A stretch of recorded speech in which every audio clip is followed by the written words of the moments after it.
Hi, 5th grade. This is Mrs. Kiyoko with your Flipped Math Lesson 6-1. Today's objective is I can mentally multiply decimals by 10, 100, and 1,000. So since we're going to be mentally multiplying, we don't need to necessarily write down on paper the entire problem because we can use our brain to figure it out pretty easily. So what is the rule for multiplying decimals by 10, 100, or 1,000? Well, do you remember what the rules are for multiplying just regular whole numbers by 10, 100, or 1,000? Remember, you can annex the zeros. We've been talking about that. You can annex the zeros and just add them to the end. It's similar with decimals. Here's our example problem. A baker needs to purchase 10 pounds of pecans and 100 pounds of flour. If flour costs 45 cents a pound, and pecans cost $2.89 a pound, how much will he spend? Okay, so let's find our important information first. We know that, before we find the important information, we have to ask ourselves, well, what is the problem asking us?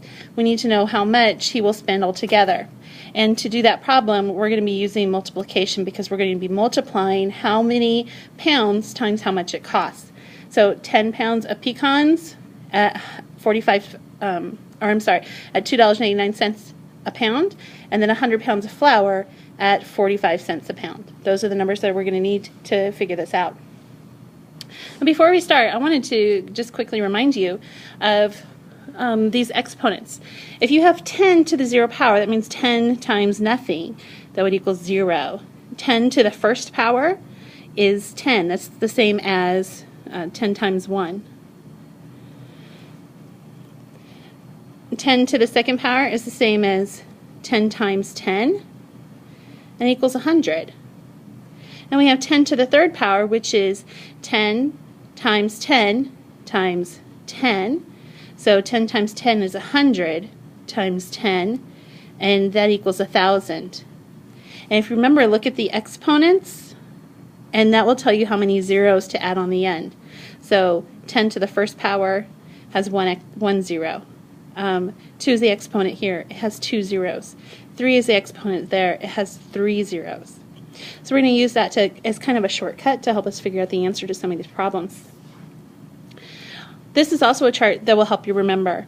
So if you're going to multiply a number by 1, you're going to move the decimal point to the right 0 places. Okay? If you're going to multiply a number by 10 to the first power, which is the same as 10, you're going to move that decimal point over just one place to the right.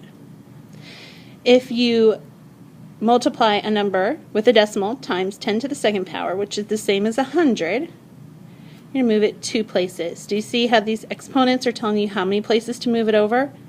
And then if you have 10 to the third power, which is the same as 1,000, you're going to move the decimal point over 3 places. See how it works. So we have 45 cents times 10 to the second power, which is the same as 100, remember? We're going to move this decimal point over to the right 2 places. It gets moved over 2 places because the exponent is a 2. So that's going to change 45 cents to $45.00.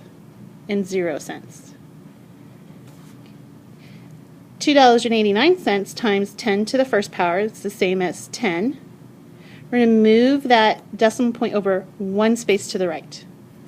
So instead of being right there, it's going to be right here. So that's the same as $28.90. Okay? So that's just a little trick that you can use. You can either think about tens as tens to the power, or you can just think of 10, 100, and 1,000.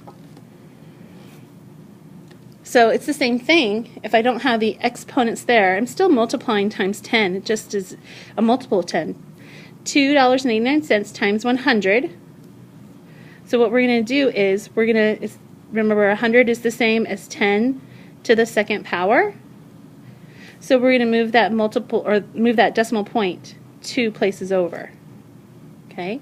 So it becomes $289. $2.89 times 1,000. 1,000 is the same as 10 to the third power. So remove that decimal point over 3 places. 1, 2, 3. Uh-oh. what digit is really there? It's a 0. So 2,890 is our new answer. Okay? So let's practice. Let's give it a try together. 0.009 times 10. There's only one 0. It's the same as 10 to the first power. So you're going to move that decimal point over one space. Then rewrite the number, 0.09. So instead of being 9 thousandths, it has changed to 9 hundredths. Okay? 4.5 times 10. Now this time you try it, and I'll wait a few seconds. Did you move the decimal point over just one place? There's one 0, so just move it one place, and now the number is 45. Let's try another one. 3.1 times 10 to the third power.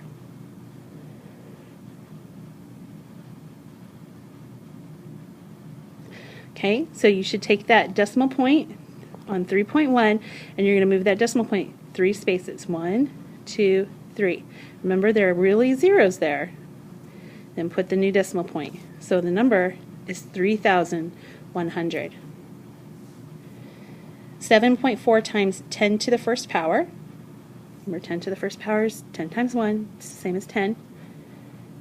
There's one 0, one place, and your new number is 74. So move that decimal point one place, and now, whoops, I'm sorry, I put 77. So the new number is 74. Okay? 0.062 times 100. Give it a try.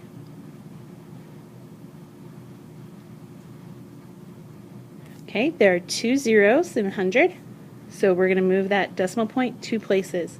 So our new number is 6.2. That decimal point landed right there, 6.2. 1.24 times 10 to the third power.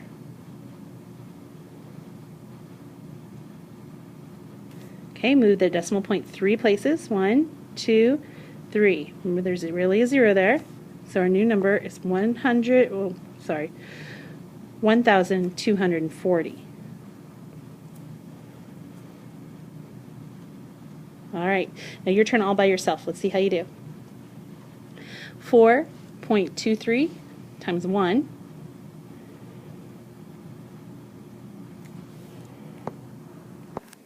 Okay, so 4.23 times 1. Take a minute, figure it out, and then I'll solve it for you, and we'll see if you got the right answer. Okay, so it should be the same thing. When we multiply anything times 1, it's the same thing we started with, so it should be 4.23. Let's try the next one, number 2. 4.23 times 10.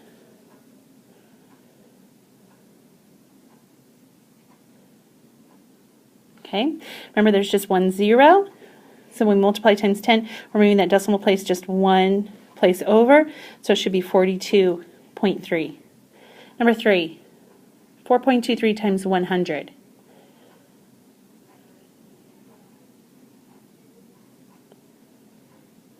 Okay, so this one we have 2 zeros in 100, so remove that decimal place over 2 spots. So it becomes 423.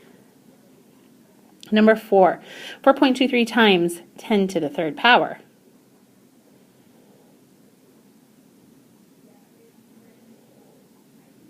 So in this problem, what we really have is 4.23 times 1,000. 10 to the third power is 1,000. And you can remember the 3 means that there's 3 zeros. So we're going to move that decimal point over 3 spaces. 1, 2, 3. And we're going to put a 0 there. There's actually a 0.